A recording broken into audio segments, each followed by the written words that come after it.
சுபஜீவியாக வாழ வேண்டும். என்ன தேடி வந்ததற்கு நீ யாரு, உன்னுடைய பேர் என்ன, ஊர் என்ன, வந்திருக்கிறாய், யாது விஷயம், என்ன விஷயம்? எரிகண்டாசூரன்.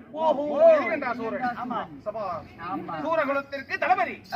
அப்படி இருந்தாலும் வரத்துக்காக வேண்டி ஒரு உருமான தாம் இருந்து வரவேற்று போக வந்தேன். எரிகண்டாசூரா, 3.5 நாளிகைக்கு முன்பதாக வந்திருந்தார். ஏனுங்கிற வரத்தை கொடுத்திருப்பேன், வாரி வழங்கியிருப்பேன், பஞ்சம் இல்லாமல். இந்த சிவபெருமானை பார்ப்பதற்கு எப்படி தெரிகிறது சூழல், எப்படி தெரிகிறது? நன்றாக போல் தெரிகிறது. ஓஹோ, அப்படியா? ஆமா. என்னுடைய கரங்களை அலங்கரிக்கக்கூடிய சூழலத்தை காணும். அப்படியா? எப்படி தெரியுமா? சிவன் பார்வதி கடூரமான வாக்குவாதம் வந்து சிவன் பெரிதா சத்திய பெரிதா என்று சொல்லு. அடே ஈசா என்று என் மனைவியாகப்பட்டவள் கேட்க அகங்கார கோபத்தோடு பெண்ணுக்கு இவ்வளவு கோபமா என்று சொல்லி இடபாகத்தை விட்டு